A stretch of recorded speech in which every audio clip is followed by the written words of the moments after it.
ಹಣ ಬಂದ ಹಣ ಬಂದ ಹಣ ಬಂದ. ಹಾಯ್ ಹಲೋ ಎಲ್ರಿಗೂ ವೆಲ್ಕಮ್ ಬ್ಯಾಕ್.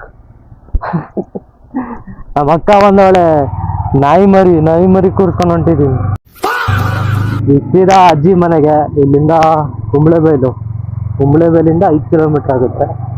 ಆಲ್ಮೋಸ್ಟ್ ಒಂದು 100 ಕಿಲೋಮೀಟ್ರು ನಮ್ಮ ಮನೆಯಿಂದ. ಓಹೋ, ಆಲ್ಮೋಸ್ಟ್ 100 ಕಿಲೋಮೀಟರ್ ಆಗುತ್ತೆ. ಇವಾಗ ಅಲ್ಲಿ ಪೂಜೆ ಇದೆ, ಅದಕ್ಕೋಸ್ಕರ ಹೋಗ್ತಾ ಇದೀವಿ. ಅಪ್ಪ ಲಗೇಜ್ ಸಿಕ್ಕಾಪಟ್ಟ ಇದ್ರು. ಅಕ್ಕ ಹಿಂದೆ ಕಡೆ ಬ್ಯಾಗ್ ಇಟ್ಕೊಂಡಾಗ ಕರೆಕ್ಟ್ ಆಗುತ್ತಾ? ಕೂತಿದೀಯಲ್ಲ. ಆಮೇಲೆ ಇನ್ನೊಂದು, ಇಲ್ಲಿ ABS ಲೈಟ್ ಕಾಣ್ತಿದ್ಯಾ ನಿಮಗೆ? ನನ್ನ ABS ಮೋಟ್ರ್ ಹೋಗ್ಬಿಟ್ಟಿದೆ. ಆ ಮೋಟ್ರಿಗೆ ರಿಪ್ಲೇಸ್ ಮಾಡೋಕ್ಕೆ 23,000. ಯಮಹ ಸ್ಪೇರ್ ಪಾರ್ಟ್ಸ್ ಎಷ್ಟು ಕಾಸ್ಟ್ಲಿ ಗುರು. ಅದ್ರಲ್ಲಿ ಬೇರೆ ABS ಅಂದ್ರೆ ಸಿಕ್ಕಾಪಟ್ಟೆ ರೇಟ್ ಜಾಸ್ತಿ. ಯಾವ ಬೈಕ್ ಆದ್ರೂ, KTM ಬೈಕ್ ಎಲ್ಲ ಆದ್ರೆ 30,000 - 36,000 ಇದೆ ಸ್ಟಾರ್ಟಿಂಗ್ ರೇಟು. ಯಮಹದಲ್ಲಾದ್ರೆ 20,000 - 23,000 - 26,000 ಅಷ್ಟೇ. ಬಟ್ ಅದನ್ನ ಕಡಿಮೆ ದುಡ್ಡು, 23,000 ಅಂದ್ರೆ ಒಂದೊಂದು ತಿಂಗಳು ಸಂಬಳ ಹೋಯ್ತು ನಿಮ್ಗೆಲ್ಲ. ಬರೀ 5 ವರ್ಷದ ಗಾಡಿ ABS ಹೋಯ್ತಂದ್ರೆ ಎಂತ ಮಾಡ್ತಾರೆ. 11.25 45.4 ಕೊಟ್ಟಿದೆ. ಅಂದ್ರೆ ಇವಾಗ ಸಿಟಿಲಿ ಓಡಿಸ್ತಾ ಇದ್ದಕ್ಕೆ ಅಷ್ಟು ಮ್ಯಾಲಿಗೆ ಬಂದಿದೆ. ಇವಾಗ ಸಿಟಿಲಿ ಹೈವೇಲಿ ತಂದು ನೋಡೋಣ. ಅಲ್ಲೇ ಮುಂದೆ ಒಂದು ಬೇಕಾದಕ್ಕೆ ಗೊತ್ತು ಹೋಗುತ್ತೆ, ಅದಕ್ಕೆ ಓವರ್ಟೇಕ್ ಮಾಡೋಣ ಅಂದ್ರೆ ಆಗ್ತಾನೆ ಇಲ್ಲ ನಾವು.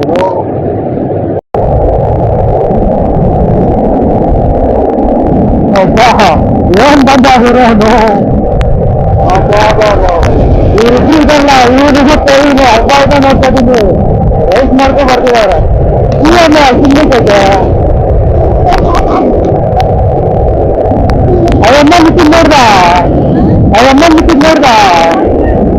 ನೋಡು. ಅವಮ್ಮ ಲಾಸ್ಟ್ ಅಲ್ಲಿ ಎಲ್ಲಿದ್ದ ನೋಡು. ಹಾ ನೋಡು ಅವಮ್ಮ ಎಲ್ಲಿದ್ದ ಅಂದಾಳೆ. ಎಲ್ಲಿ ನಿಂತದ ಸೀಟ್ ಇಲ್ಲೇ ಬಂದಿದೆ.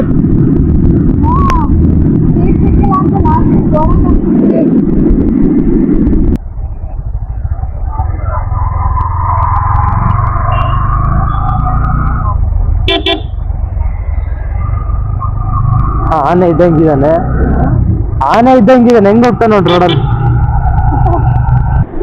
ಒಂದು ಕಾರಿಗೆ 60 ರೂಪಾಯಿ ಅಪ್ ಆ್ಯಂಡ್ ಡೌನು. ಒಂದ್ ಸೈಡ್ ಬಂದ್ರೆ 40 ರೂಪಾಯಿ.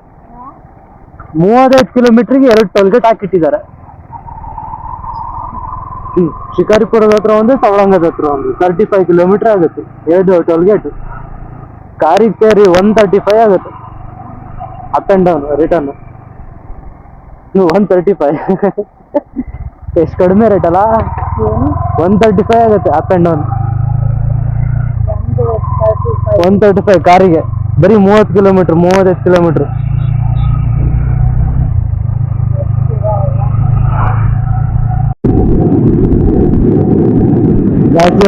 ನಾನಾ ಕಾರ್ ಓಡಿಸ್ತಾ ಇರೋದು ನೋಡಿದ್ವಿ. ಓಕೆನಾ, ಇಲ್ಲಿಗೆ ಎಲ್ಲಿ ಓವರ್ಟೇಕ್ ಮಾಡಬೇಕು, ಎಲ್ಲಿ ಬ್ರೇಕ್ ಹೊಡಿಬೇಕು ಅನ್ನೋದೇ ಗೊತ್ತಿಲ್ಲ. ಅದೇ ಬ್ರೇಕ್ ಮೇಲೆ ಕಾಲಿಟ್ಕೊಂಡು ಹೋಗ್ತಾವಳೆ ಬತ್ತೆ ರೋಡಲ್ಲಿ. ಇದ್ದಾಳೆ. ಎಲ್ಲಿ ಹೋಗ್ಬೇಕು ಅಂತಾನೆ ಗೊತ್ತಿಲ್ಲ, ಎಲ್ಲಿ ಓವರ್ಟೇಕ್ ಮಾಡ್ಬೇಕಂತ ಗೊತ್ತಿಲ್ಲ. ಹೊಡಿತಾಳೆ ಹಂಗೆ. ಸ್ಪೀಡ್ ಅಂದ್ ಕಡಿಮೆ ಅಲ್ಲ, ಎಟ್ಟಿದ್ದಾಳೆ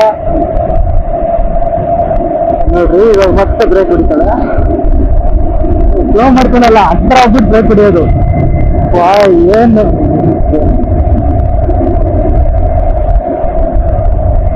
ಅಕ್ಕ, ಈ ಕಾರ್ನ ಯಾರು ಹೊಡಿತಿದ್ದೀರಾ? ಅಕಸ್ಮಾತ್ ವಿಡಿಯೋ ಏನಾದ್ರು ನಿಮ್ ಕಣ್ಣಿಗೆ ಸಿಕ್ಕರೆ ಜಸ್ಟ್ ಇಗ್ನೋರ್. ಯಾಕಂದ್ರೆ ನೀವು ಓಡಿಸ್ತಿರೋ ವೇನೇ ಸರಿ ಇಲ್ಲ. ಹೊಡೀರಿ ಓವರ್ಟೇಕು. ಹಬ್ಬ ಹೊಡಿತಾಳೆ ಗಾಡಿ ಮಾತ್ರ. ಅಕ್ಕ ಹೊಡಿಯಕ್ಕ, ಓವರ್ಟೇಕ್ ಹೊಡಿಯಕ್ಕ. ಒಳ್ಳೆ ಮಜಾ ಬರತ್ತೆ. ಬ್ಯಾಟ್ರಿ ಬಂತು, ಕಾರ್ ಬರ್ತೈತೆ. ಅಕ್ಕ ಮಧ್ಯ ರೋಡಲ್ಲಿ ಐತೆ.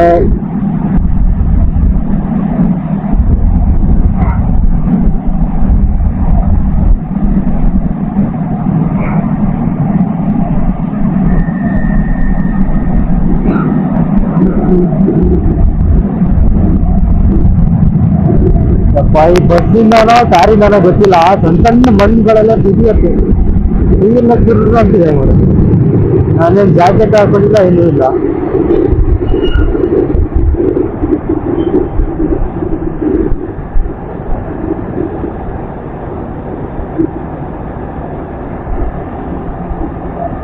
ಅರ್ಧ ಆಯ್ತು, ಸ್ಲೋನೇ ಮಾಡ್ಕೊಂಡ್ಬಿಟ್ರಲ್ಲ, ಬರ್ತಾನೆ ಇಲ್ಲ.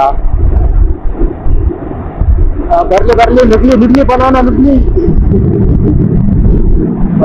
ಬಂದ್ರು ಇಲ್ಲ, ಮತ್ತೆ ಸ್ಲೋ ಆಯ್ತು ಗಾಡಿ. You got tired? No you tired? ಸುಸ್ತಾಯ್ತಾ?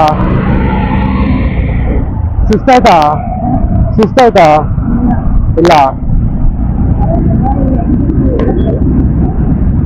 ನಾನು ಆನ್ ಸ್ಟಾಪ್ ನಿಲ್ಸೇ ಇಲ್ಲ ಗಾಡಿನ. ಇನ್ನು ಕಂಟಿನ್ಯೂಸ್ಲಿ ಓಡಿಸ್ಕೊಂಡ್ಬಂದೆ. ಆಲ್ಮೋಸ್ಟ್ ಈಗ 75 ಕಿಲೋಮೀಟರ್ ಬಂದಿದ್ದೀನಿ. ಅಬ್ವಿಯಸ್ಲಿ V3 ಅಂದ್ರೆ ಗೊತ್ತಲ್ಲ, ಸೀಟು ಮತ್ತೆ ಗಾಡಿ ಓಡ್ಸೋಕ್ಕೆ ಅನ್ಕಂಫರ್ಟಬಲ್ ಗಾಡಿ ಇದು. ಬಟ್ ನನಗೆ ಸೆಟ್ ಆಗಿದೆ. ನಮ್ಮ ಅಕ್ಕಂಗೆ ಹಿಂದೆಗಡೆ ಕೂರೋದಕ್ಕೆ ಆಗುತ್ತೆ ಗೊತ್ತಿಲ್ಲ. ಸೊ ನಿಲ್ಸಲ್ದೆ ಬಂದಿರೋಕ್ಕೆ ಸುಸ್ತಾಗುತ್ತೆ ನಮ್ಮ ಅಕ್ಕ.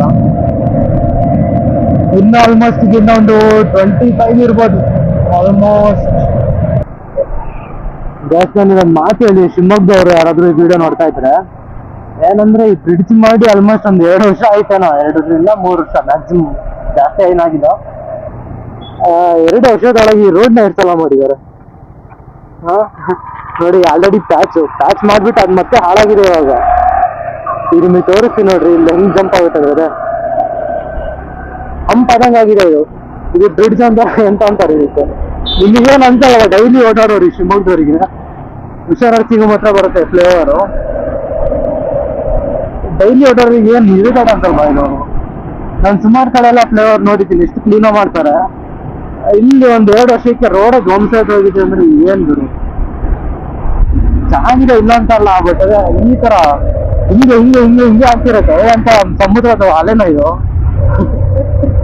ಏನಾಗುತ್ತೆ ಆಮೇಲೆ ಇದ್ರ ಮೇಲೆ ನಿಂತ್ಕೊಂಡ್ಬಿಟ್ರೆ ಅಕ್ಕಪಕ್ಕ ಗಾಡಿ ಓಡಾಡುತ್ತಲ್ಲ, ಬ್ರಿಡ್ಜ್ ವೈಬ್ರೇಟ್ ಆಗುತ್ತೆ. ಏನೋ ಗೊತ್ತಿಲ್ಲ, ಬೇರೆದೆಲ್ಲ ಆಗೋದು ನೋಡಿಲ್ಲ, ಬಟ್ ಇದು ಮಾತ್ರ ಹಂಗಾಗುತ್ತೆ. ಕಾರಲ್ಲಿ ಏನಾದ್ರು ಕೂತೋರಿ ಫೀಲ್ ಆಗಿರುತ್ತೆ ಇದು.